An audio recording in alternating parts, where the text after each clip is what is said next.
faire venir d'autres personnes, donc je vous propose de commencer. Ma foi, ça nous met 5 minutes de plus. Je suis Géraldine Pouls, je suis historienne de formation, mais je travaille à l'INA, l'Institut national de l'audiovisuel. Et chaque année, nous organisons une table ronde de voix. Le thème que nous nous proposons aujourd'hui, c'est les usages médiatiques du deepfake. Rentre la parole aux morts une alternative aux archives audiovisuelles pour l'interrogation. Effectivement, le deepfake, c'est une technologie qui intéresse beaucoup de monde en ce moment, dans l'industrie audiovisuelle, mais pas que, pour faire renaître les morts. C'est un peu le fantasme qui est en train de devenir une réalité. De plus en plus de réalisations audiovisuelles ont recours à ce qu'on pourrait appeler des hyper-trucages pour reconstituer des réalités historiques qui n'ont pas fait l'objet d'enregistrement par des moyens audiovisuels. Donc c'est une recréation artificielle mais ultra réaliste de ces moments, de ces personnages historiques dont nous n'avons parfois pas de traces. Alors bien sûr, c'est l'un des usages du deepfake. L'usage peut-être qui vous est le plus familier sont plutôt peut-être les usages humoristiques. On utilise des deepfakes pour créer des vidéos souvent amusantes qui deviennent virales sur les réseaux sociaux. Vous avez peut-être vu celle où Obama traite Trump d'idiot, par exemple. Mais dans le domaine de la production cinématographique, de la fiction, ce sont des technologies qui sont très utilisées pour doubler les voix des acteurs, pour faire intervenir des acteurs qui sont absents du tournage pour diverses raisons, parfois décédés aussi. Certains d'entre vous ont peut-être vu par exemple la princesse Leia réapparaître dans Rogue One, la dernière opus de la saga Star Wars, alors que l'actrice Carrie Fisher est décédée. C'est aussi, il y a des usages dans la publicité. Vous avez peut-être vu cette pub Cartier avec Catherine Deneuve, où Catherine Deneuve joue ses différents rôles qu'elle a joués dans sa vie, donc tout au long de sa vie, de sa jeunesse à aujourd'hui. Il y a des tas d'usages artistiques, en médiation culturelle aussi. On va s'intéresser dans le cadre de cette table ronde plus spécifiquement sur toutes ces productions où l'intelligence artificielle permet d'intervenir sur des archives pour en combler les manques, voire pour les remplacer. Donc nos objectifs, c'est de vous montrer un petit peu quelques cas d'usage, quelques réalisations, de se poser aussi la continuité la question de la continuité ou de la rupture. Est-ce qu'on entre vraiment dans une nouvelle ère de l'archive ? Est-ce qu'on n'est pas au contraire dans une certaine continuité, puisqu'en fait les manipulations, les interventions sur l'archive, ça n'est pas nouveau, ça n'est pas récent, et on avait déjà d'autres technologies pour en faire auparavant. Et puis surtout, on voulait vous proposer de confronter les regards de 3 professionnels qui viennent de domaines d'activités différents et qui ont chacun une pratique, un usage de l'archive et des technologies d'intelligence artificielle. Alors, j'ai le plaisir d'accueillir Laurent Verret, donc puisque nous sommes à Blois, ce sont les historiens qui sont à l'honneur. Et donc Laurent Verret, à ma droite ici, est historien du cinéma, spécialiste des liens entre cinéma et histoire, professeur à l'université Sorbonne Nouvelle, à l'IRCAV, l'Institut de recherche sur le cinéma et l'audiovisuel. Parmi ses derniers ouvrages, je citerai Avènement d'une culture visuelle de guerre, le cinéma en France de 1914 à 1928. Mais par ailleurs, Laurent Verret a aussi une pratique du film. Il a réalisé 2 films pour la télévision, notamment La Cicatrice, Une famille dans la Grande Guerre en 2014, et plusieurs installations pour des musées et des expositions. Par ailleurs, Laurent Verret est membre du conseil scientifique de l'INA, donc à ce titre, il contribue aussi à la réflexion de l'Institut national audiovisuel sur un certain nombre d'enjeux. Ensuite, j'ai le plaisir d'accueillir Nicolas Aubin, maître de conférence à Sorbonne Université et chercheur à l'IRCAM au sein d'un laboratoire qui s'appelle Sciences et technologies de la musique et du son. Nicolas Aubin participe à de nombreux projets de recherche et notamment il est membre du Voice Lab, l'un de ces structures, une structure collective qui promeut la langue française et les questions de souveraineté numérique dans des projets liés aux technologies vocales. Donc c'est un spécialiste des technologies utilisées pour la création et notamment il vous expliquera tout ça pour la création et la recréation de voix. Et enfin, Madame Patricia Boutinard-Ruel, voilà, qui est productrice, responsable de Nilaya Productions, qui est une structure de production de documentaires. Patricia Boutina-Ruel est également l'ancienne directrice des documentaires de France Télévisions.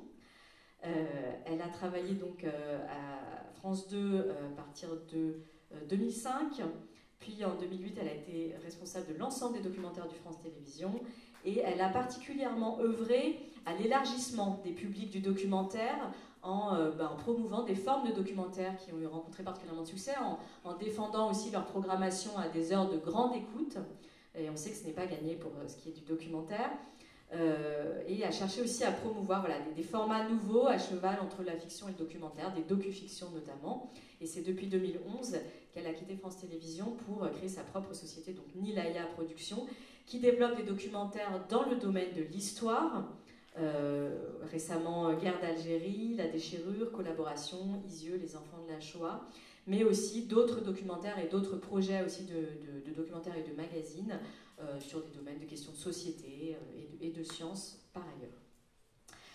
Alors, pour entrer dans le vif de notre sujet, je vais me tourner donc vers Nicolas Aubin, praticien, technicien de ces technologies d'intelligence artificielle, peut-être pour nous rappeler tout simplement ce que sont les deepfakes, ce que sont ces intelligences artificielles qu'on dit génératives, comment on fabrique de tels objets, et pour le lien avec l'émission de l'IRCAM aussi. Pourquoi on fait ça à l'IRCAM?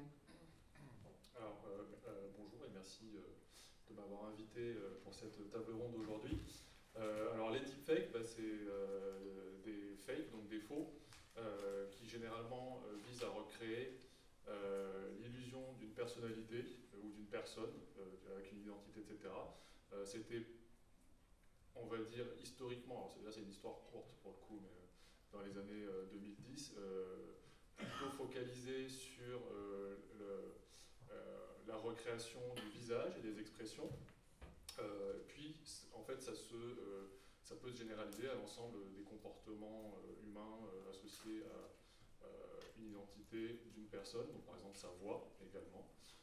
Et pourquoi deep? C'est parce que c'est associé à ce qu'on appelle les réseaux de neurones profonds. Donc deep, c'est le profond des réseaux de neurones profonds, Deep Neural Networks, qui est l'algorithme principalement utilisé dans toutes les intelligences artificielles modernes auxquelles vous avez accès ou dont vous entendez parler dans les médias régulièrement. Donc ça, c'est ça le deepfake, donc c'est la capacité de reproduire, de simuler de manière artificielle l'identité d'une personne multimodale, donc audio et visuel. Alors en quoi c'est en lien avec l'émission de l'IRCAM? Alors l'IRCAM, je vais dire toutes les lettres, c'est pas loin de l'IRCAM, oui. On n'a pas les mêmes missions. Institut de recherche et coordination acoustique musique, donc c'est rattaché au Centre Pompidou, au ministère de la Culture, à Paris, et il a été créé dans les années, début des années 80, fin des années 70 en fait, et qui est le volet musical et sonore du Centre Pompidou, avec des missions de création musicale. Moi je suis un chercheur scientifique, mais en fait on se mélange avec des artistes et des musiciens dans un même lieu, et on essaye de communiquer et de collaborer pour créer des nouveaux moyens d'expression artistique, notamment à travers le numérique, et plus récemment encore avec l'intelligence artificielle.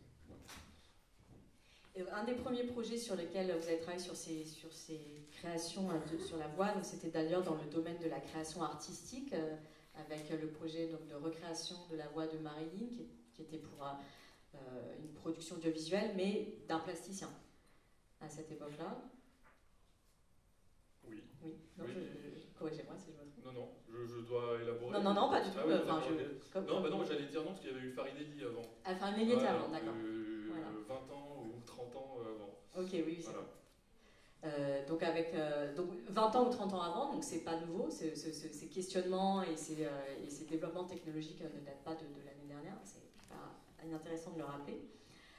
Donc, pour développer voilà, des projets alors, de voix qui n'existaient pas, on peut le dire, pour le cas de Farinelli, ou qui n'existaient plus dans le cas de Marilyn. Donc c'était deux exercices de synthèse un petit peu différents. Mais pour le coup, peut-être un peu plus récemment, vous avez travaillé aussi, vous avez été sollicité pour la production de projets qui relevaient plutôt du documentaire. Et c'est là qu'on va retrouvé quelques projets dont je vais vous montrer tout de suite des images. Et l'un des premiers que j'ai retrouvé, c'est le Jugé Pétain, un film réalisé par Philippe Saada qui a été diffusé sur France 5 le 8 novembre 2015. C'était une coproduction entre Mahaprod et l'INA. Et peut-être que vous pouvez nous dire un peu comment vous avez travaillé sur cette reconstruction. Oui, alors je vais réexposer un petit peu peut-être tout le contexte de ce documentaire. Donc c'est Philippe Sada qui est venu nous voir avec Maximilien Colsi, qui était le sound designer qui travaillait sur ce projet. Et donc il voulait reconstituer le procès du maréchal Pétain. Mais le seul matériel qu'ils avaient à disposition, c'était des images muettes en noir et blanc et en courte séquence en vrac d'époque, et la transcription textuelle de l'intégralité du procès par le greffier, et c'est tout. Et donc ce qu'il voulait faire, c'était de redonner vie finalement, et de redonner voix à ces archives en les resonorisant d'une part, en les remettant dans le bon ordre et en les recolorisant d'autre part. Donc ils ont fait tout un travail d'abord de tous ces fragments visuels, de retrouver la correspondance de ces fragments qui étaient muets avec les parties du texte qui correspondaient à un moment du procès. Et donc ils ont essayé de lire sur les lèvres pour resynchroniser les transcriptions qu'ils avaient par ailleurs, et déjà pour identifier ce que les personnes disaient. Ensuite, les textes ont été lus par des comédiens et les voix ont été retravaillées, c'est ça, par vous, et c'est là que vous intervenez? C'est ça. Alors, pour la petite blague, lire sur les lèvres, c'était difficile pour les gens d'époque parce qu'il y avait une mode qui était le port de moustache bien fourni et qui empêchait. Voilà. Mais donc oui, une fois qu'ils ont recomposé les images dans le bon ordre, donc nous on n'intervenait pas du tout dans cette partie-là. Par contre, nous on intervient sur notre partie qui est la recréation de voix. Alors, on peut faire ça par synthèse pure. C'est une manière de faire, mais qui a des problèmes. Donc on tape un texte, on arrive à faire dire le texte par une voix, mais on ne contrôle pas très bien l'expressivité, le timing, etc. Donc c'est un peu compliqué de faire de la production individuelle avec, toujours aujourd'hui d'ailleurs. Mais on a ce qu'on appelle aussi de la conversion vocale, voice conversion en anglais, qui consiste à prendre un acteur qui va incarner le rôle, donc d'abord qui va dire les mots qui doivent être dits, et puis après qui va l'interpréter, donc qui va jouer avec les intonations, l'accentuation, le ton qu'il faut ou qu'il estime falloir pour incarner ce rôle. Nous, je présente ça généralement un peu comme l'équivalent d'un motion capture au cinéma. Le motion capture, on capte le squelette avec des capteurs d'un personnage, et après on va transférer dessus des effets spéciaux pour que ça devienne un monstre ou autre chose. Voilà. Et donc on se sert de ces capteurs comme d'un squelette sur lequel on va greffer une texture. Nous c'est la même chose, sauf que le squelette cette fois-ci ça va être la voix, donc c'est du vocal si on veut, du voice capture. Les intonations, le texte, le timing, etc. est porté totalement par le comédien, et ensuite nous on transfère le timbre qui correspond à l'identité de la personne qu'on cherche à reproduire, et donc ça on le fait avec des moyens d'intelligence artificielle aujourd'hui. Donc je vous propose tout de suite un extrait de ce documentaire.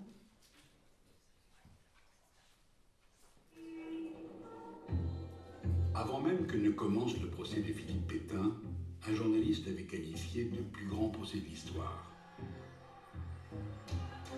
Les Français qui l'avaient soutenu et ceux qui l'avaient combattu, ceux qui voulaient que les comptes soient réglés et ceux qui voulaient simplement savoir, brûlaient d'impatience. Pour être à la hauteur de cette attente, le gouvernement de Gaulle autorisa exceptionnellement quelques opérateurs munis de caméras muettes à pénétrer chaque jour pour quelques minutes dans l'enceinte du palais de justice. Ces images du procès, muettes depuis 70 ans, ne le sont plus désormais. Nous nous sommes d'abord plongés dans les 2000 pages des débats consignés par les sténographes du palais. Puis, grâce à une innovation technique permettant la reconstitution des voix originales, nous avons uni le geste à la parole exacte des témoins. Mais lutter contre les exigences de l'ennemi. Selon moi, le maréchal Pétain a trahi les devoirs de sa charte. Les c'est ainsi que ce film redonne la vie à cet événement capital de notre histoire pour comprendre les passions politiques qui agitèrent les Français dans la canicule de l'été 1945 et qui n'ont cessé d'attiser le débat depuis lors.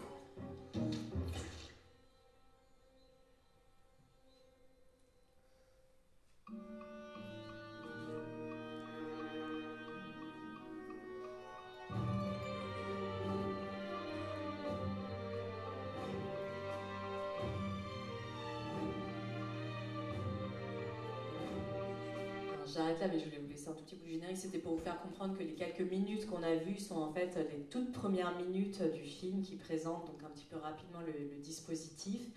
Et par ailleurs, ce que vous avez vu à certains moments et que je n'ai pas dit, c'est qu'en outre, les images ont été recolorisées, comme ça se fait de plus en plus, qui est un autre type d'intervention sur les images d'archives sur lequel on reviendra.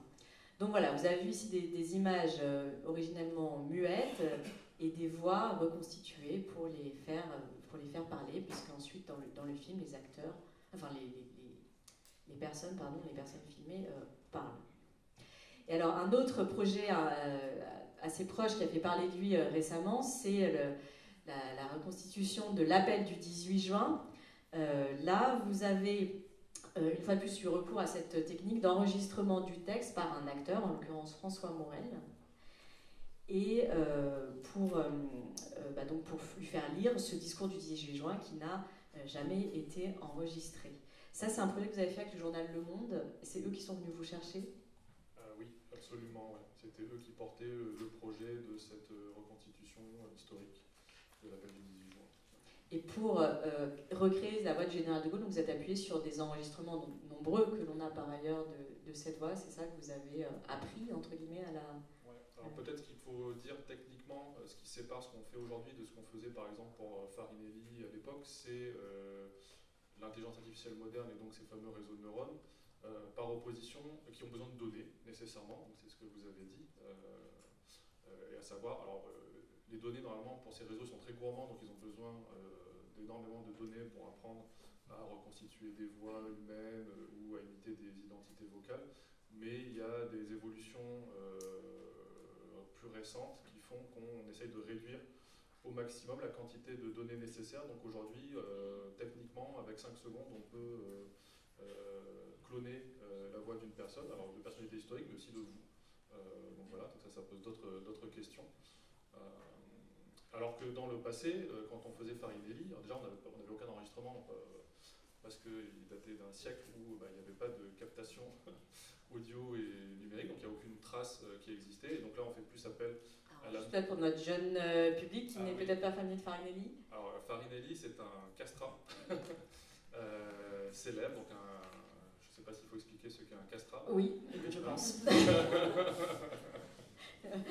Un castrat, c'est donc un chanteur qui a été castré, comme le mot l'indique, de manière à ce que sa voix ne mue pas et qu'il puisse interpréter des pièces chantées avec la tessiture, c'est-à-dire l'ampleur vocale d'un enfant, donc d'être chanté très très très très aigu. C'est plus que l'ampleur, c'est aussi la couleur qui est avant. Donc c'est comme si on vous bloquait avant votre adolescence et que votre voix reste la même toute votre vie. Voilà, et donc il y avait cette esthétique d'une sorte de pureté de ces voix, et donc nécessairement, aujourd'hui heureusement c'est interdit.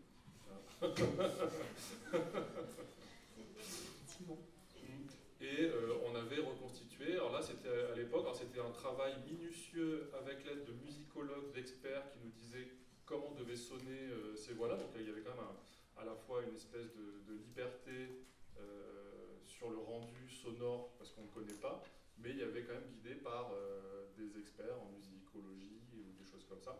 Et donc on avait enregistré deux chanteurs, enfin un chanteur et une chanteuse, un contralto et une soprano, qu'on avait remélangé ensemble pour avoir une tessiture plus large et une couleur intermédiaire entre les deux. Mais ça c'était un travail vraiment à la main. Oui, donc il y a toujours différents chercheurs qui sont des historiens, mais pas que, donc il y a aussi des musicologues qui arrivent aussi avec leur spécialité sur Absolument, nous on collabore massivement, aussi là pour l'histoire, justement pour les documentaires, on pourrait avoir tout à fait recours à des personnes qui pourraient nous indiquer par exemple le ton ou des traits spécifiques de style oratoire d'une personne. C'était Pascal Horry qui était conseiller sur le film Jugé Pétain. je ne sais plus, j'avoue, avec qui s'il y avait eu un conseiller équivalent sur...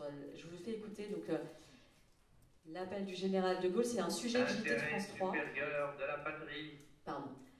C'est un sujet de JT diffusé dans le 12-13 de France 3 le 19 janvier 2023. Commande à tous les Français libres de continuer le combat. C'est l'un des discours les plus célèbres de l'histoire de France. Nous l'avons tous étudié dans nos manuels scolaires, l'appel du général de Gaulle du 18 juin 1940.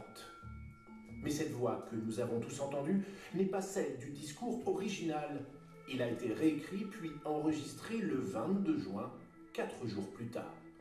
Jusqu'alors, le discours écouté n'était pas le bon. Le quotidien Le Monde a enquêté et retrouvé dans les archives fédérales suisses une retranscription fidèle d'un service d'écoute militaire. Le général de Gaulle a répété 3 fois la même phrase et s'est indiqué « La France n'est pas seule » et entre parenthèses, le transcripteur a écrit « Cette phrase a été répétée 3 fois ». Car la France n'est pas seule. Elle n'est pas seule. Pour entendre le discours original avec la voix unique du général, on a fait appel à l'Institut de recherche et coordination acoustique et musique. Son logiciel est capable de scanner et reproduire la célèbre voix. C'est l'acteur François Morel qui a été appelé pour lire le texte original. Si De Gaulle parle un peu bas ou s'envole, respectez ça. Moi, général de Gaulle, actuellement à Londres. Moi, général de Gaulle, actuellement à Londres. Livres, travaux d'historiens, cet appel du 18 juin aura suscité bien des écrits, mais aussi bien peu de certitudes. 82 ans plus tard, les nouvelles technologies permettent au discours original d'être enfin lu et entendu.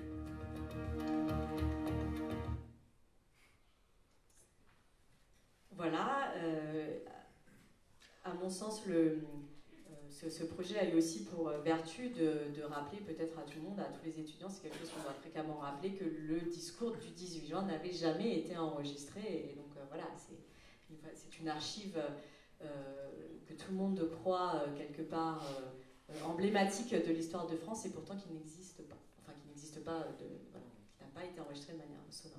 Et puis je voulais juste vous montrer un dernier exemple qui n'est pas un exemple de documentaire, puisque ça relève plutôt du divertissement ou du magazine culturel. Patricia nous dira ce qu'elle en pense, mais c'est l'émission Hôtel du Temps de Thierry Ardisson, qui utilise aussi le voice cloning pour reconstituer la voix, mais cette fois aussi l'image, de personnes qui sont disparues et faire des interviews, c'est là où c'est la grande spécialité d'Ardisson, des interviews donc avec des personnes qui sont décédées. Et c'était un grand fantasme d'Ardisson qui d'ailleurs avait d'abord expérimenté un premier dispositif en 1994 avec des sosies. Il avait fait une interview voilà, qui est devenue un peu virale de John Lennon, mais John Lennon était incarné par un sosie. Donc c'est pour dire que c'est vraiment une de ses obsessions assez anciennes. Et grâce aux technologies d'intelligence artificielle, Thierry Ardisson a pu interviewer Dalida, Coluche, Jean Gabin. Ce sont des émissions qui ont été diffusées cette année.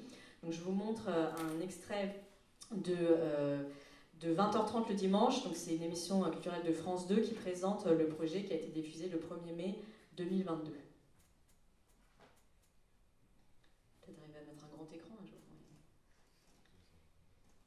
Regardez ce que ça va donner demain soir sur France 3, ce nouveau concept. Regardez quelques images. Monsieur le Président, bonjour. Bonjour, princesse. Not for a blood, just call me Diana. Yeah, Stéphane Bern, is it? Non. Non, Stéphane Bern n'a jamais commis cette erreur. Je n'ai pas un mauvais caractère. J'ai du caractère, c'est tout. Alors forcément, tu comprends quand on a du caractère. Il est toujours mauvais pour les autres. Parce qu'on fait pas ce qu'ils veulent, hein? Comment allez-vous? Je vais bien. Je suis bien ici. Je crois qu'à l'hôtel du Temps, j'ai enfin trouvé la paix. C'est un minimum troublant. Ah oui, ça c'est bizarre, hein? Donc voilà, j'explique. En fait, il y a une technique qui existe qui s'appelle le deepfake, que moi j'ai rebaptisé Face Retriever parce que c'est plus sophistiqué, qui est utilisé aujourd'hui pour des raisons néfastes. Par exemple, pour manipuler. On met Obama qui dit voter Trump, ou pour des raisons comiques sur YouTube, il y a Hitler et Staline qui chantent du ABBA. Bon, moi, je n'ai pas inventé le deepfake. Ce que j'ai inventé, c'est la première utilisation positive et culturelle du deepfake. C'est-à-dire que je vais raconter la vie de Dalida demain soir, celle de Gabin, celle de Coluche, peut-être celle de Johnny, peut-être le général de Gaulle, peut-être François Mitterrand. On a la technologie. Tous les propos, Thierry, qui sont tenus sont des propos réels. C'est pas fabriqué, c'est pas du tout. Moi, quand je travaille là-dessus, j'ai des documentalistes qui donnent des thèmes, j'ai des documentalistes qui me rapportent des phrases, et puis je me trouve devant une tonne de verbatim et je fais des questions après. Donc tout ce qui est dit dans l'émission, à part Passe-moi le sel, mais il y a 95% des propos, c'est pareil pour Gabin d'ailleurs, je vais vous l'envoyer, l'émission de Gabin. Les ayants droit, ils ne sont pas opposés à cette idée? Alors, moi, il n'y a pas de droit à l'image pour les morts. Donc je ne suis pas obligé d'aller voir les enfants Moncorgé ou Orlando, le frère de Dalida. Ça va pour des raisons d'éthique, évidemment, je suis allé les voir. Et c'est un très bon calcul, in fine, comme quoi bien fait, mais je l'ai perdu, c'est-à-dire qu'il m'aide. C'est-à-dire que Mathias Moncorgé, Florence Moncorgé m'ont aidé pour Gabin, Orlando m'a aidé pour Dalida. Donc finalement, j'y gagne à la sortie, il me donne des petits détails que je n'ai pas obligatoirement. Et voilà, mais maintenant, si un héritier me dit « je ne veux pas le faire », on ne le fait pas. Voilà, donc je décidé d'en parler parce que je pense que ça ouvre des perspectives sur ce que peut être demain un documentaire, même si là on n'est pas tout à fait dans le domaine du documentaire. Ardisson se piquait de faire quand même du magazine culturel, en tout cas à propos de cette émission-là. Je ne sais pas ce que vous en pensez, Patricia Boutine-Ruel, et si vous avez vu ces émissions. J'ai pas tout vu, mais j'ai vu une partie de ces émissions. Je connais bien Ardisson, et effectivement, c'est un des rois du talk-show en France depuis des décennies. Et d'une certaine manière, il a voulu refaire du talk-show, mais en recréant effectivement des morts. Et c'est très spectaculaire, et je trouve que la qualité est assez bluffante, comme le dit je ne sais pas qui, Laurent Delahousse, voilà. Mais pour autant, l'idée de comparer ça avec un documentaire est évidemment exagérée et même ridicule. Ça n'a rien à voir avec un documentaire. Un documentaire, encore une fois, c'est une œuvre patrimoniale qui est réalisée par un auteur qui va avoir un point de vue subjectif, certes, mais néanmoins très documenté. Je ne dis pas que son émission n'est pas documentée, visiblement elle a l'air de l'être, mais l'intention de réalisation ou l'intention qui est portée en général par un réalisateur pour faire un documentaire n'a rien à voir avec ce que fait ici Ardisson. Donc c'est un formidable divertissement, et il en faut, et c'est très bien. Et ça ouvre effectivement peut-être des portes à autre chose, on en parlera plus tard pour le documentaire qui utiliserait le deepfake, mais pour l'instant on n'en est pas là. Alors, je voulais aussi vous proposer de revenir, j'ai dit tout à l'heure, un petit peu sur la généalogie de ces projets, de la généalogie de ces interventions sur l'archive pour lui faire plus que ce qu'elle fait, pour lui faire montrer plus, pour faire entendre plus que ce qu'il y a dans les archives. Et donc, je passe la parole à Laurent Verret qui peut-être pourra nous refaire un petit peu cette histoire-là, et puis aussi revenir sur une grande controverse qui avait beaucoup agité notre petit milieu il y a quelques années, autour de la colorisation des archives, qui était peut-être un des premiers moments où ces débats se sont cristallisés, sur la question de qu'est-ce qu'on a le droit de faire avec des archives, y compris dans un cadre de production audiovisuelle. Et là, je crois que ça a contribué à sensibiliser un peu un petit public à ces enjeux-là, mais bon, avec le deepfake, on passe quand même peut-être à quelque chose d'un peu nouveau quand même. Est-ce qu'on est dans la continuité de ces discussions-là? Est-ce que c'est une nouveauté radicale? Alors, c'est un vaste sujet. C'est vrai que vous avez commencé, Géraldine, en disant que le phénomène, finalement, auquel on est confronté avec l'IA n'est pas si nouveau que ça. Je pense qu'il prend, on va y revenir, des proportions sans doute très, très différentes, compte tenu de la puissance vraiment de l'outil. Mais ce phénomène, finalement, il est assez ancien. On pourrait même dire qu'il existe dès les débuts du cinématographe. Alors, je ne vais pas remonter si loin, même si on pourrait quand même rappeler qu'au moment où apparaît le cinématographe, comme quand la photographie, quelques années, avait fait son apparition, il y a beaucoup de gens qui pensaient que c'était mauvais, qu'il y avait quelque chose dans la reproduction de la réalité et dans la façon dont ces outils allaient pouvoir être utilisés dans la création, que ça constituait un danger. Je rappellerai Baudelaire pour la photographie, enfin, qui s'alarmaient de ce qu'on allait peut-être pouvoir faire avec un outil mécanique aussi puissant. Donc finalement, pour le cinématographe, la question s'est posée aussi assez vite. Ceci dit, il y a des périodes comme ça qui nous permettent quand même, c'est toujours intéressant de refaire une remise en perspective historique pour comprendre finalement des phénomènes auxquels nous sommes confrontés aujourd'hui, parce qu'ils ont leur propre histoire finalement, ces phénomènes. Et c'est vrai qu'il y a eu une prise de conscience, je pense, au niveau international, c'était pas qu'en France par exemple, de l'importance de garder des images d'archives pendant la Première Guerre mondiale, qui a été vraiment un conflit extrêmement violent, qui a déchiré l'Europe et le monde entier. Et à ce moment-là, on s'est dit qu'il fallait garder des images, mais en même temps, on n'avait pas tout pu enregistrer pendant cet événement. Donc c'est vrai que dans les années suivantes, dans les décennies suivantes, il y a déjà eu des tentatives de combler les manques, de combler les vides et de faire ce qu'on appellerait un peu de vraies fausses images d'archives. Je prendrai un exemple pour la Première Guerre mondiale. C'est vrai qu'il y avait par exemple un film en 1928 sur la bataille de Verdun. Il manquait, le réalisateur qui s'appelait Léon Poirier, il lui manquait une image cruciale pour son film. C'était de voir le général Pétain, qui était celui qui avait commandé cette bataille et qui l'avait gagnée.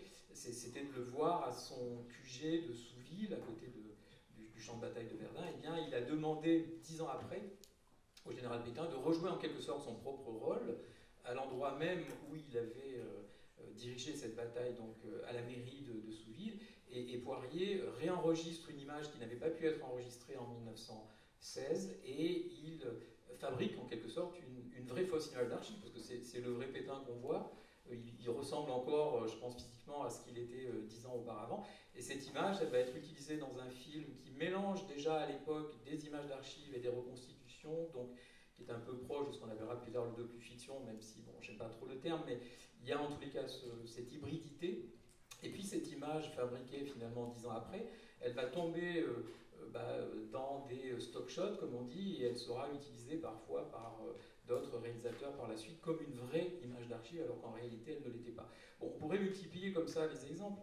Donc c'est pour ça que cette question finalement de la refabrication d'images qu'il manque par des moyens qui ont été ceux de la photographie, qui ont été ceux du cinématographe. Évidemment, depuis l'ère numérique, tout ça prend des proportions beaucoup plus importantes. On a dit à juste titre que cette ère numérique, c'était un tournant visuel très fort, je pense, très important, dont on ne mesure peut-être pas encore toutes les conséquences. Et ce qu'on vit aujourd'hui, enfin, c'est pas si nouveau que ça, l'intelligence artificielle, mais disons que l'utilisation qu'on en fait aujourd'hui pour des reconstitutions de voix ou d'images anciennes, ça pose des questions éthiques, ça a déjà été dit, c'est-à-dire jusqu'où peut-on aller finalement avec ces outils-là, tellement qu'ils sont puissants. Est-ce qu'on peut tout se permettre? Il faut prendre des précautions. Je pense que comme tous les outils, et dans l'histoire des technologies, on a plein d'exemples, on est toujours un petit peu effrayé au départ, parce qu'on se dit, oulala, ça va permettre des choses qui vont être dangereuses, etc. Après, un outil, tout dépend comment on l'utilise. Si on l'utilise intelligemment, si on l'utilise avec pertinence, ça peut donner des résultats très intéressants.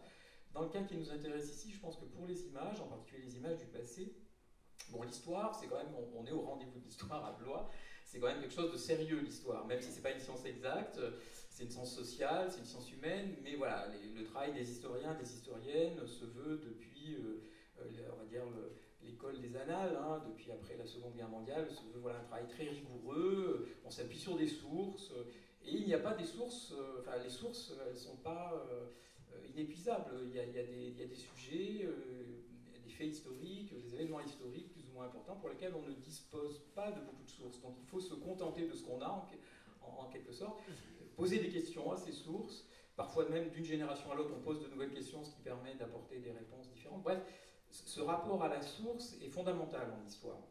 Et si je peux me permettre d'ajouter quelque chose, l'absence de source en elle-même est un fait historique. Tout à fait. Dont il faut tenir compte. Bien sûr, sur les périodes très anciennes, on pourrait remonter évidemment même à l'Antiquité, bon, il y a des manques cruciaux, et donc les historiens, les historiennes font aussi des hypothèses qui peuvent s'avérer discutables. Et d'ailleurs, c'est l'intérêt du débat historique, c'est que On peut ne pas être d'accord avec la thèse défendue par telle ou telle personne.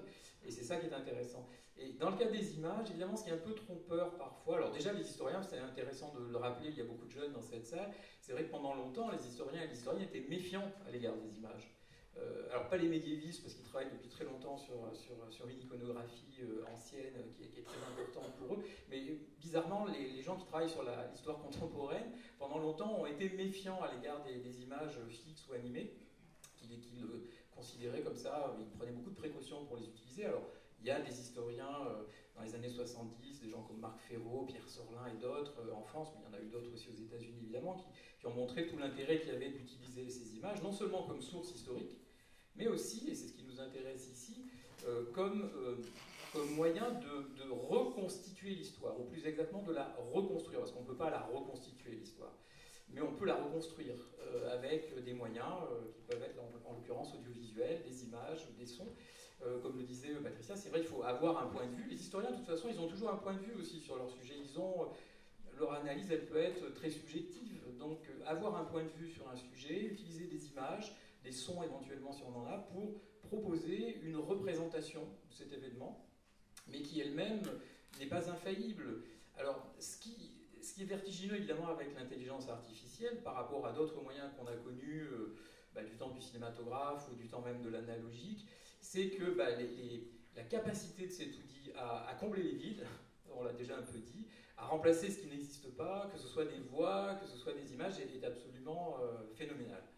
Et donc ça fait un petit peu peur, parce qu'on se dit à un moment donné, oui, mais enfin, si on peut tout reconstituer, et d'ailleurs comment est-ce qu'on reconstitue? Alors tout ce qu'on a entendu jusqu'à présent, que ce soit Thierry Ardisson ou d'autres personnes dans les images que Géraldine a montrées, ont essayé de prouver qu'ils étaient rigoureux, qu'ils faisaient appel à des sources, à des documentalistes, qui s'appuyaient sur des choses un peu sérieuses. C'est vrai, mais on pourrait très bien faire des faux, en fait, des falsifications, et on sait bien que ça peut être très dangereux en histoire. Les révisionnistes se régalent de ça, de créer de fausses preuves, en quelque sorte. Ça me fait toujours penser à cette image, à ce propos de Godard qui disait que oui, s'il retrouvait des images, ce qui était quand même un peu absurde, mais il disait en gros, si j'avais retrouvé des images d'une chambre à gaz dans un camp d'extermination, je préférerais les détruire plutôt que les utiliser. C'est un raisonnement qui est assez absurde, mais c'est vrai qu'on pourrait, si on voulait aller très très loin dans la reconstitution, reconstituer peut-être ce qui est indécent, ce qui est absolument, je dirais, éthiquement impossible, parce qu'il y a des choses, au même titre d'ailleurs que les gens qui font des images, qui enregistrent des images depuis que les caméras existent, se posent ces questions aussi sur un champ de bataille, face à la souffrance humaine, etc. Jusqu'où peut-on aller? Est-ce qu'on peut tout filmer? Est-ce qu'on peut tout photographier? Est-ce qu'on peut tout montrer? Bon, c'est des questions, ça renvoie à un débat philosophique en fait, c'est pas qu'une question technologique, c'est vraiment, je pense, une question aussi philosophique.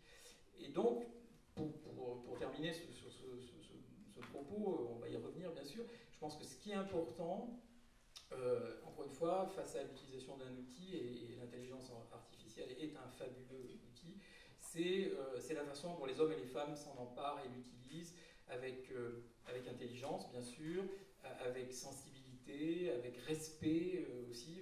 Voilà, on ne peut pas tout se permettre avec un outil comme celui-là, et on peut sans doute faire des choses très intéressantes, pédagogiquement intéressantes, esthétiquement intéressantes, mais c'est pas tout à fait effectivement la démarche de l'historien qui certes fabrique son corpus documentaire, fabrique ses sources à partir de ce qu'il trouve, mais il ne va pas reconstituer de fausses archives pour appuyer, je dirais, son propos et renforcer sa démonstration. Il va prendre beaucoup de précautions pour nous expliquer que voilà, il fait des hypothèses à partir de ce dont il dispose, mais c'est la quête de vérité aussi, finalement, qui est importante. En histoire, cette quête, on le sait, elle est presque impossible. On n'atteint jamais la vérité totale, on peut s'en approcher, mais on ne l'atteint jamais totalement. Bien, quand on est face aussi à des images, je pense que c'est un peu la même chose, la quête de réalisme. C'est un grand fantasme qui existe depuis qu'on fait des images, c'est-à-dire l'idée qu'on va enfin faire une image qui va être le reflet exact du réel. Mais une image, elle n'est jamais le reflet exact du réel. C'est aussi un point de vue sur le réel. C'est un sujet qu'on choisit de filmer, c'est un cadrage qu'on va utiliser pour le filmer d'une certaine façon. Et puis après, c'est la façon dont on va monter cette image, dont on va éventuellement la commenter, la confronter à d'autres documents. Vous voyez, on est toujours finalement dans l'interprétation. Et c'est ça aussi qui est passionnant. Mais je pense qu'il faut toujours se garder de penser que face à un outil extrêmement puissant, on va enfin pouvoir montrer ce qu'on n'a jamais vu et être face finalement à cette espèce de réalité que l'on ne pourra pas reconstituer, qui est celle du passé. Donc on pourrait se dire finalement que bien que les documentaristes et les historiens aient en partage ce matériau d'archives sur lequel ils travaillent, finalement ils l'abordent avec des enjeux, des postures, des objectifs, des méthodes qui sont différentes. Donc forcément, ben voilà, chacun son métier, entre guillemets. Pour l'historien, c'est une source historique et il applique la critique des sources, la critique est au cœur du métier, donc qui va essayer d'interroger l'authenticité, justement le point de vue, etc. Bon, je ne fais pas le cours d'histoire. Pour les documentaristes, c'est un matériau qui est disponible parmi d'autres pour raconter quelque chose. Néanmoins, la controverse s'était un petit peu enflammée entre les deux parties, on va dire, au sujet de la colorisation. Alors, est-ce que vous pourriez revenir un petit peu sur ce moment-là? C'est vrai, je n'ai pas évoqué ce moment qui est plus proche de nous, qui s'est produit, on va dire, justement au début de l'ère numérique, avec là aussi des outils qui permettaient soit d'améliorer la qualité des images, parce que ces images anciennes qui ont été enregistrées sur des supports différents, évidemment, elles ont traversé le temps avec plus ou moins de réussite, si je puis dire. Elles ont subi des dégradations, parce qu'elles ont été pas toujours très bien conservées, parce qu'elles ont été beaucoup montrées. Donc les supports d'enregistrement de ces images se sont dégradés au fil du temps. Donc un des premiers avantages qu'il y a eu avec le numérique, c'était qu'on pouvait les restaurer, en améliorer la qualité d'une manière beaucoup plus importante que du temps de l'argentique, où il y avait déjà des restaurations de films. Mais généralement, on restaurait, quand même, ça coûtait très cher, c'était une intervention assez longue et assez complexe. Donc on restaurait prioritairement des œuvres de fiction qu'on considérait importantes à l'égard de l'histoire du cinéma, des œuvres d'art. Les images d'archives, des images d'actualité, les images documentaires, elles ont été restaurées un petit peu plus tardivement, même si elles ont souvent finalement constitué une valeur commerciale pour les détenteurs de droits, les sociétés de production qui les possédaient, parce que finalement le goût de l'histoire a fait qu'on a produit assez vite des documentaires, des films sur l'histoire qui utilisaient ces matériaux archivistiques. Donc pour en revenir à l'ère numérique, c'est vrai que l'outil a permis alors soit d'en améliorer la qualité, de les restaurer, de les rendre plus belles, d'une certaine façon plus proches de ce qu'elles étaient, voire même d'une qualité supérieure à ce qu'elles étaient au moment où elles ont été tournées et au moment où elles ont été diffusées. Et à ce moment-là aussi, on s'est dit, alors c'était le passage, vous êtes peut-être un peu jeune pour vous en souvenir, mais le passage aussi à un autre format, c'était le passage du 4/3 au 16/9, donc adapter aussi ces images du passé aux écrans modernes, et en particulier aux écrans télévisuels. Déjà, première intervention, avec le numérique, on reformate ces images, on fait passer donc du 4/3 au 16/9, qui est un peu problématique d'un point de vue historique. On se dit, l'image 4/3, elle n'est pas cadrée exactement de la même façon qu'une image qui aurait pu être filmée en 16/9, mais bon. Et puis, l'autre intervention qui va s'opérer à ce moment-là aussi, c'est la colorisation. C'est-à-dire, l'argument qui était souvent utilisé il y a une quinzaine d'années autour de la colorisation, c'était de dire les gens qui ont vécu ces événements, ils les ont vus en couleur, ils ne les ont pas vus en noir et blanc, ce qui est vrai. Mais il se trouve que les images qui ont été enregistrées à cette époque-là, elles étaient en noir et blanc. Enfin, la plupart d'entre elles, parce qu'il y a des événements, même la Seconde Guerre mondiale, il y a certains événements de la Seconde Guerre mondiale qui ont été enregistrés avec de la pellicule couleur. Bref, il y avait cette idée que on pouvait les améliorer, ces images, les rendre plus facilement accessibles, ce qui en soi est acceptable, c'est une idée qui est acceptable, mais moi ce qui m'avait gêné un petit peu à l'époque, c'était le fait de le faire un peu systématiquement, c'est-à-dire de ne plus laisser aucune chance à ces images noir et blanc d'exister, et du coup d'expliquer aussi quelles étaient leurs spécificités, leurs caractéristiques, et d'autre part, il y avait deux risques à mon avis. Le premier, c'était qu'à l'époque, justement, tous les discours qui accompagnaient un peu la colorisation consistait à dire qu'en gros, vous allez voir le passé comme jamais vous l'avez vu, vous allez pouvoir le comprendre plus facilement, il va devenir plus accessible. C'était l'idée d'actualiser les images anciennes, comme si finalement elles ne se suffissaient pas à elles-mêmes.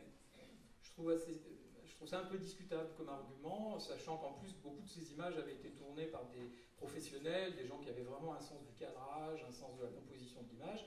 Alors certes, ce ne sont pas des images qui étaient forcément signées comme une œuvre de fiction, mais elles avaient quand même une identité. Donc ça remettait un peu en question l'identité qui était la leur. Et puis l'autre chose aussi, c'était que ça devenait un peu la condition sine qua non pour faire un film d'histoire, à un moment donné, qui était susceptible de passer à la télévision, en particulier aux heures de grande écoute.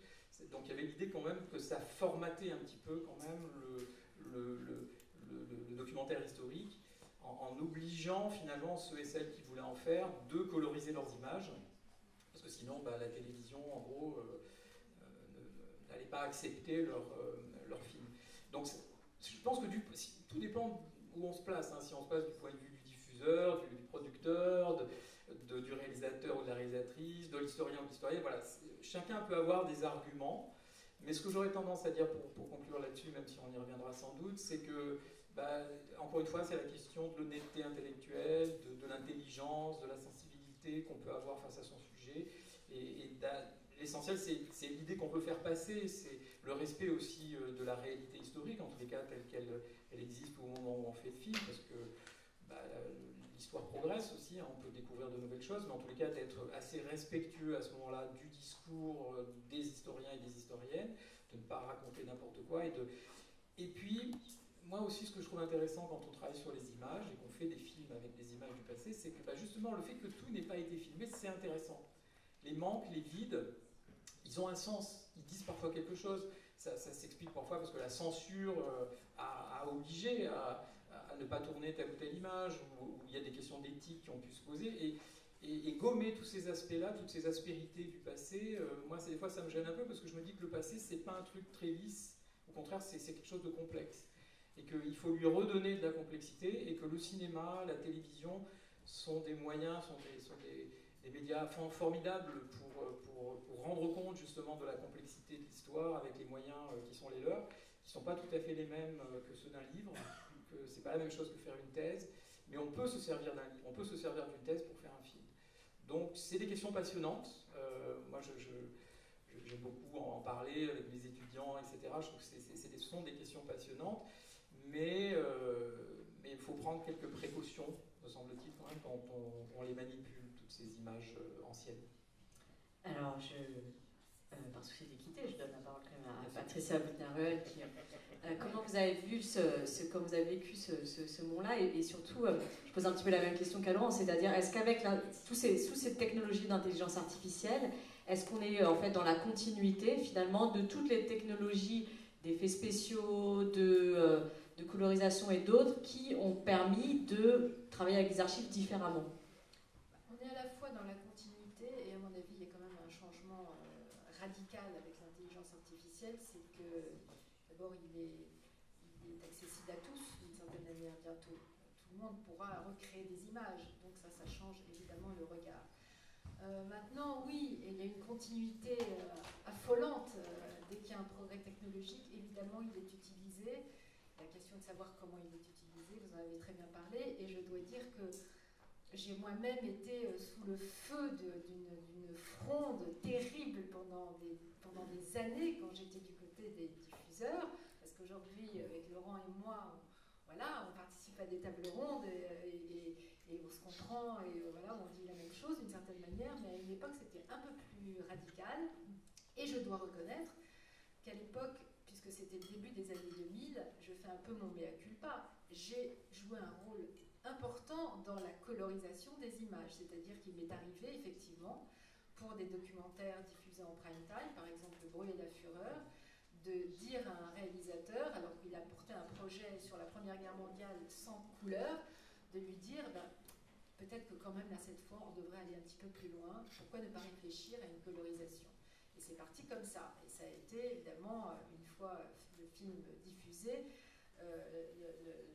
la proie d'une polémique, et il y en a eu d'autres après, puisque comme vous le savez, peut-être, vous êtes jeunes ici, le très grand succès de La Guerre en couleur, qui était une première série avec des images tournées en couleur cette fois, vraiment, sur la Seconde Guerre mondiale, et qui a eu un succès très important, quand Daniel Costel et Isabelle Clarke sont venus proposer une série de films sur la Seconde Guerre mondiale qui s'appelait Apocalypse, et qui elle-même colorisait les images, cette fois, de manière donc artificielle, ça a été un virage aussi considérable. Pourquoi? Parce que cette série de 6 heures, diffusée en première partie de soirée sur France 2, 3 semaines d'affilée, a eu un succès gigantesque. C'est pas un peu mieux que d'habitude, c'était gigantesque. C'est-à-dire 9 millions de personnes ont regardé chaque soir, donc pendant 3 semaines d'affilée, 3 soirs de suite, 9 millions de personnes ont regardé cette série et d'une certaine manière ont découvert quand même même si on pouvait accuser cette série, et j'en connais des défauts moi-même, peut-être de certaines limites sur le plan historique. Enfin, elle a changé le regard du public, et notamment du jeune public par rapport à l'histoire. C'est devenu un phénomène de société qui, nous, à l'intérieur des chaînes, nous a obligés à y réfléchir et à nous dire, voilà, qu'est-ce qu'on fait de ce résultat? C'est intéressant. Est-ce que on le suit bêtement et on le formate pour tous les films diffusés? Non, évidemment. D'ailleurs, encore aujourd'hui, un très grand nombre, une majorité de films d'histoire n'utilisent pas la colorisation et gardent les images originelles au noir et blanc dans leurs films. Mais il n'en demeure pas moins que lorsqu'on a des objectifs un peu d'audience, comme c'est le cas du prime time, la première partie de soirée, et qu'on veut aussi élargir le public et pas avoir que des personnes âgées, mais aussi des jeunes comme vous, évidemment, il faut entendre ce message qui est quelque part que la couleur, effectivement, bon, on peut en discuter, mais rend néanmoins quand même plus proche l'histoire, la rend plus vraie d'une certaine manière. C'est les téléspectateurs qui le disent dans leur verbatim quand on les interroge, parce qu'évidemment on a fait des études au sein des chaînes pour savoir comment le public réagissait à ces documentaires. Donc effectivement actualisation et le fait de rendre plus crédible aussi d'une certaine manière le documentaire d'archives avec la colorisation nous a interrogés, et petit à petit, c'est vrai. Je ne parlerai pas de standardisation, mais en tout cas, on demande aux réalisateurs en première partie de soirée d'utiliser ces process de colorisation pour une grande partie de leurs films, pas tous, mais une grande partie, en tout cas pour ce qui est du prime. De toute façon, sur les autres cases des chaînes de télévision, c'est tellement cher de produire de la colorisation, c'est tellement long également, ça demande énormément de personnes aussi, c'est de l'artisanat en fait aujourd'hui la colorisation, ça va changer avec l'IA, mais pour l'instant c'est vraiment de l'artisanat, et ça demande des compétences incroyables, de la recherche jusqu'à la mise en couleur, jusqu'au travail de mise en couleur plan par plan de chaque archive. C'est tellement cher donc que pour l'instant ça n'est possible que sur des budgets de films de première partie de soirée. Voilà, mais évidemment, cela demande une rigueur, je dirais, encore plus importante. Cela demande à ce que, pour chaque film, les historiens soient associés non seulement à la recherche historique, évidemment, pour chaque film, mais également leur regard sur ce travail formel est important. Et de plus en plus, on leur demande leur avis également sur la colorisation. Et donc, vous appuyez quand même sur des études qui confirment que l'archive entre guillemets brute, c'est-à-dire en tout cas noir et blanc, a un effet répulsif sur le public de prime time, on va dire. C'est clair. En tout cas, sur le jeune public, c'est clair. Ça a été prouvé maintes et maintes fois. C'est des différences de part de marché et d'audience considérables. Et encore une fois, il y a maintenant de plus en plus d'études qualitatives sur chaque diffusion de documentaires, et on sait ce que les gens pensent et comment ils les perçoivent. Donc oui, ça c'est une... Alors c'est vrai qu'on s'est dit finalement le terrain d'entente il est peut-être à trouver quand ces nouveaux moyens sont mis au service finalement d'un récit sur l'histoire qui convient aux historiens. Là je pense que dans ce cas-là tout le monde est d'accord. Et est-ce que du coup sur la polémique qui a lieu aussi autour d'Apocalypse encore n'était pas aussi liée au fait que les historiens contestaient à la fois la technologie et le propos en fait, au service duquel il était mis. Évidemment. Je pense que, bon, je ne reparlerai pas d'Apocalypse, mais sur des documentaires plus récents où effectivement la colorisation est assumée, et où l'historiographie ne pose pas polémique. Je crois qu'il y a tellement de problèmes finalement vis-à-vis de la colorisation aujourd'hui. Alors, je voulais aussi vous montrer un exemple qui m'a été soufflé à l'oreille par Laurent Verret, c'est celui d'Hôtel du Parc. Voilà, c'est une autre manière de vous montrer que les questionnements ne datent pas tout à fait de l'intelligence artificielle et ne datent pas d'aujourd'hui. Alors, Hôtel du Parc, c'est un film documentaire, une fiction documentaire. Alors ça, c'est une fiction documentaire qui a été réalisée par Pierre Beuchot en 1992. Je vais vous montrer tout de suite un extrait de la deuxième partie qui a été diffusée sur France 3 le 25 janvier 1992. C'est une coproduction entre Art 33, La 7 et l'INA. C'est Denis Péchanski qui était conseiller historique sur cette réalisation. Et Hôtel du Parc donc, revient sur, là encore sur la Seconde Guerre mondiale, et donc sur cet hôtel du Parc qui hébergeait le gouvernement de Vichy. Alors, je veux vous montrer un extrait qui va vous montrer deux choses. D'abord, comment le réalisateur a travaillé avec l'image d'archives. Vous allez voir que le film, en fait, alterne des images d'archives et des scènes qui sont tournées à la manière de, mais il me semble que là, l'illusion n'est pas recherchée, puisque vous allez voir, on va très bien distinguer les moments où ce sont des images d'archives et des moments où ce sont des scènes qui sont jouées par des acteurs et reconstituées. Mais il est aussi intervenu sur l'image d'archives en elle-même, et je vous mets au défi d'identifier sur quoi a porté son intervention. Et ça n'est pas signalé à ma connaissance. Je vous montre.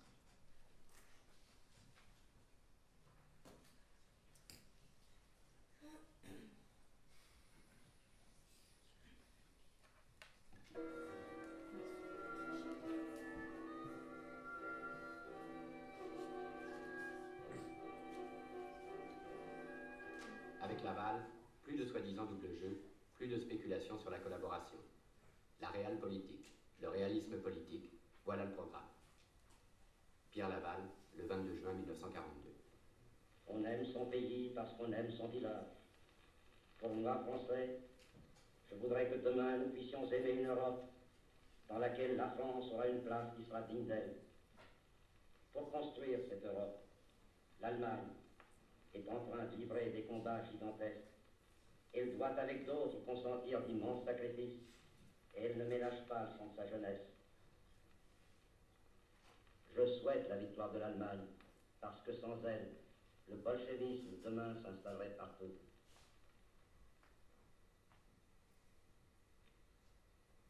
Comment avez-vous réagi lorsque Pierre Laval a déclaré qu'il souhaitait la victoire de l'Allemagne? Ça n'a pas été vraiment une surprise. J'étais dans son bureau, avec Ernst. Voilà, donc vous avez vu, il y a deux moments. Il y a des images d'archives, on voit Pétain-Laval. Il y a des voix qui sont par ailleurs des voix aussi enregistrées originales. On entend ce léger grésillement qui est lié à l'enregistrement. Et il y a la scène finale, donc l'interview là, qui est évidemment jouée par des acteurs qui interprètent les personnages historiques. Et on voit que l'image est très différente. Elle est beaucoup plus propre, elle est beaucoup plus lisse, etc. Donc il n'y a pas de confusion possible entre les deux. Alors je vous lis la manière dont Pierre Beuchot parle de ce travail. Il dit quand je visionne des archives, je me dis toujours, et si la caméra avait panoramiqué à gauche ou à droite, qu'aurait-elle découvert? Nous voulions donc donner à voir ce qu'elle ne montre pas d'habitude, le hors-champ, les marges, les coulisses. Donc on est toujours bien dans ce fantasme de donner à voir ce que la caméra n'a pas filmé. J'ajoute qu'en une occasion, j'ai eu recours à une petite manipulation pour redresser une omission des actualités officielles. Donc là, j'arrête de vous lire et je vous raconte ce qu'il dit. En réalité, l'extrait où l'on voit Laval monter l'escalier, qui est une image d'archive, a été manipulé donc, par Pierre Beuchot. Il a rajouté la grille qui se ferme et qui s'ouvre, et on voit que Laval franchit un portail qui est une grille, donc en montant les escaliers. Et en fait, Beuchot explique que cette grille, en fait, il marque le fait que Pétain, qui à ce moment-là était en froid, prenait ses distances avec Laval, l'avait fait installer